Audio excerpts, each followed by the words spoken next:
speech is ditch your car. Who here lives downtown? Who here owns a car?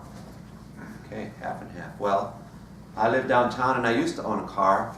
And tonight I'll give you my story of how I got rid of my car. And for me, it's been really one of the best things I've ever done. And I'm not joking, it's been great. So when I first ditched my car a few years ago, I was really kind of scared. I was like, how am I going to get around? I envisioned myself, some old guy getting older, riding the CTA, a loser. You see those people on the trains who are like, got a ball of string. It's like, I don't want to be that guy. Am I going to be that guy if I ditch my car? Well, as you can see, I'm not that guy. So when I ditched my car, the best thing about ditching your car is when I talked to my brother on the East Coast, and he says, we were talking about going to New York City, he says, the best thing about going to New York without a car is I feel free. And that's one of the things that happens when you ditch your car is you feel free. As far as having a car, those of you who have a car outside of Ken who has a new Mercedes or BMW, if you have an older car, think about the repairs when you take it to a mechanic or auto shop. Is that the worst feeling in the world? A lot of times. They don't know what it is. It costs a fortune. Sometimes it's a nightmare. So imagine no more of those. No more tickets, no more city's cameras, no more insurance. If you live downtown like I do with a parking space, you can rent out your spot. So you're thinking already the money that you're saving. But it's more than just money, especially if you live downtown. When you get along without a car, you're more into the city, and what happens is you have more serendipity type things happen to you. Does that make sense?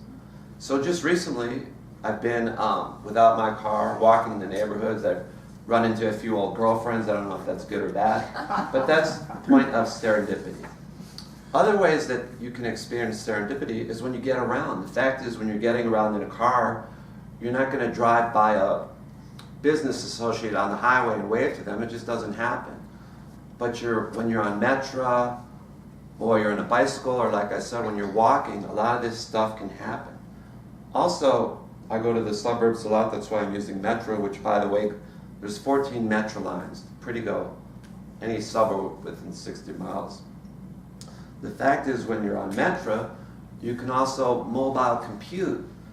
In many ways, Americans were stuck in this mindset of 30 years ago where everyone has a car. But just look what's happened in the past 10 or 20 years. So many things are done on a laptop or on a cell phone. I've given speeches before about how I go to antique shops and buy antique silver. And in the past few years, I started buying it on eBay. And just like those that have a business, I see many people when I'm on Metro, they're working on their laptop. So how much more work do they get done commuting instead of driving in a car? So like I said, it's not just a money thing.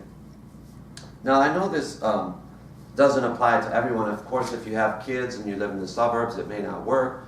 But actually another thing I've learned is even people that live in the suburbs, there's more and more, most of the suburbs downtown that have Metro lines, there's a lot of condos or apartment buildings that have been built in all the downtown suburbs, and people actually, if they work downtown, they can live in the suburbs and take a Metro train and work in the city and not have a car.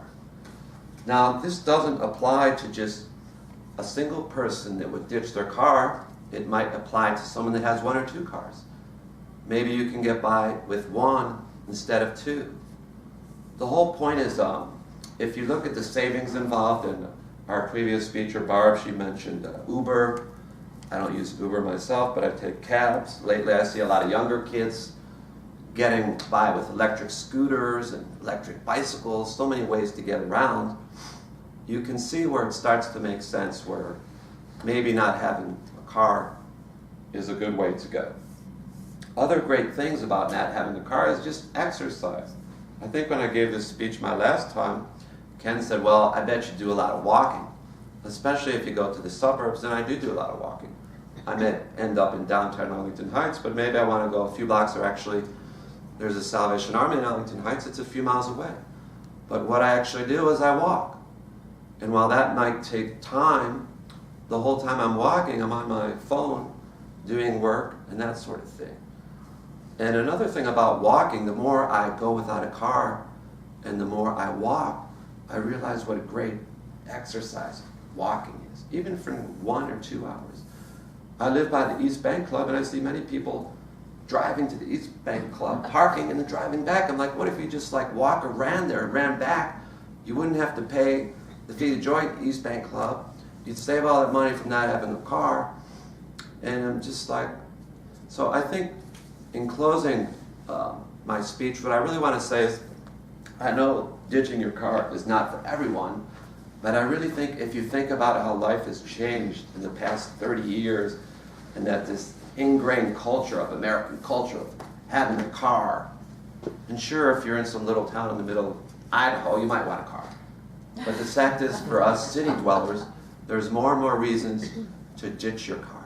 Thank you.